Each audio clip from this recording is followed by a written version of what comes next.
Hello friends, welcome once again to this SQL tutorial for data analysis and software development for absolute beginners. So in this part we are going to discuss how we can create a database in MS SQL Server. So we have seen examples of MySQL, and we have seen examples of PHP MyAdmin in particular, how we can use PHP MyAdmin GUI to create databases. We have also seen examples where how we can write a query to create database in PHP MyAdmin.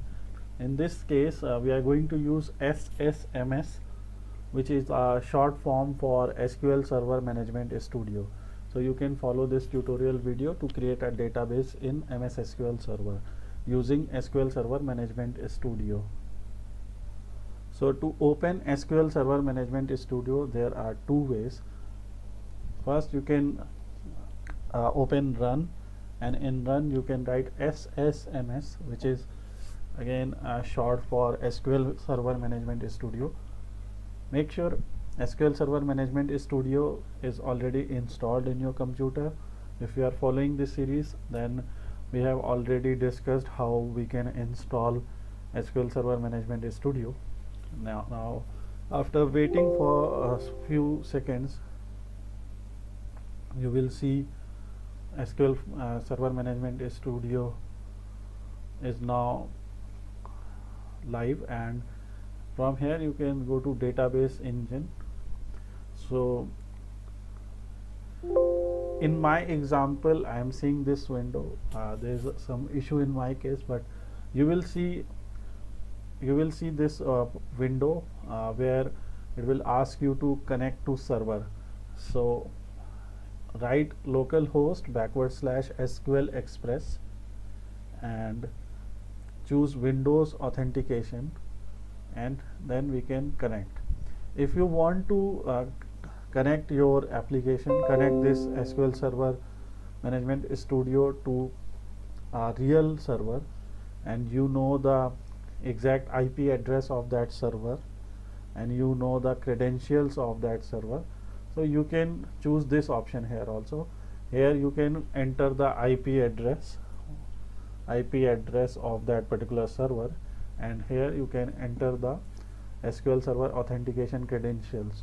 So if you have Windows hosting, then you will have these credentials. Hosting provider will provide these credentials to you. But again, if you are opening SQL Server Management Studio for the first time, or you are following or using Northwind, you have already installed Northwind database by following our tutorials, so you know how to log in here. Connect, and now you will be logged into your localhost SQL Express, and here you will see an option where you can click on this particular plus sign here to expand these databases.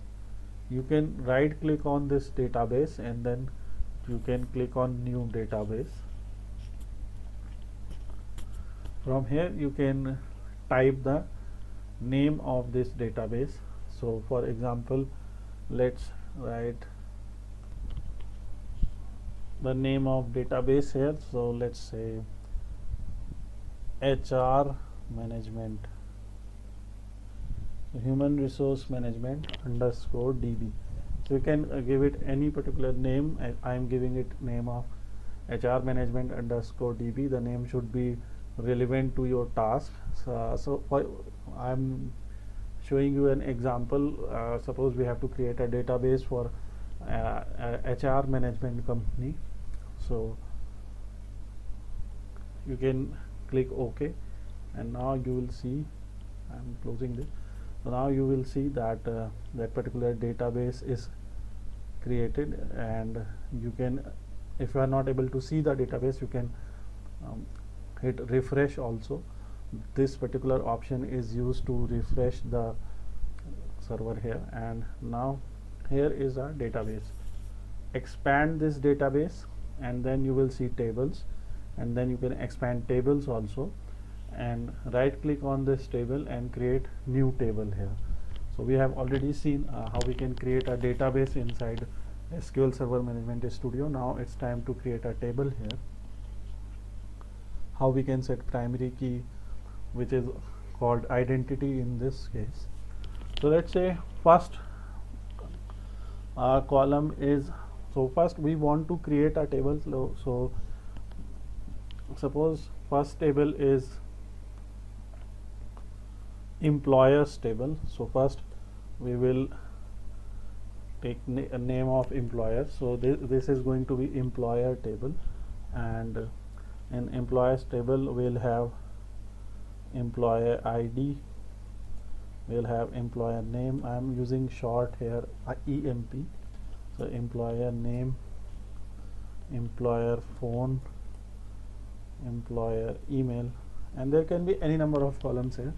So for this basic demonstration I am using ID, name, phone and email here, and this ID will actually be auto increment and it will be the primary key. So first column name is EMP underscore ID. So we are actually using this table designer here, and the data type of this will be integer, and in allow nulls, don't allow nulls because we cannot have null values here. Now make sure this particular column is selected, and here in the column properties panel here, in this column properties panel, move down and you will see an option of identity specification. So you have to if you have to make this column as identity, or if you have to make this column as primary key. So in case of identity specification, or in case of is identity, write yes, and we are giving an identity increment of 1 and identity seed of 1 here. So this seed here is the value of first row that will be loaded into the table, and this increment is what will be the automatic increment of that value. So that means the first employer will have employer ID 1, and the second employer will have employer ID 2, and so on. So this is the meaning of seed and increment here. Then after employee ID we will write employee name here. So employee name can be varchar. We have already discussed about varchar data type. It can take alphanumeric values, and because employee name can have alphanumeric values, most of the time it will have alphabet values only. We are not allowing nulls here, so it is equivalent to creating employee name varchar 50, not null. Then write employee phone, and let's say again in case of phone we can have phone numbers with international codes and plus signs. So we are taking varchar here, and actually it will not be varchar 50, it will be varchar 15. So and then employee email, and let's say email will have a maximum value of, in case of email we have @ signs, we have numbers, we have alphabets. So email is an example of a string, and let's say there will be maximum of 50 characters here, and in case of email, let's say we will have null values, or so we can give allow nulls here. Hit Control S, and then it will ask to choose a name here and enter a name for the table, and the name that we decided for this table is employer underscore TBL. So mostly I write DB and TBL prefix for database and tables respectively, so that in my mind it is clear that this particular value is or this particular identifier is name of a database, and here this particular identifier is name of this table here. Now I have created this table here, and you can see, so in this table we cannot see name of our table here in this table tab. Refresh it, and now you will see DBO underscore DBO dot employer underscore table is created. So DBO here is the default schema. It means database owner.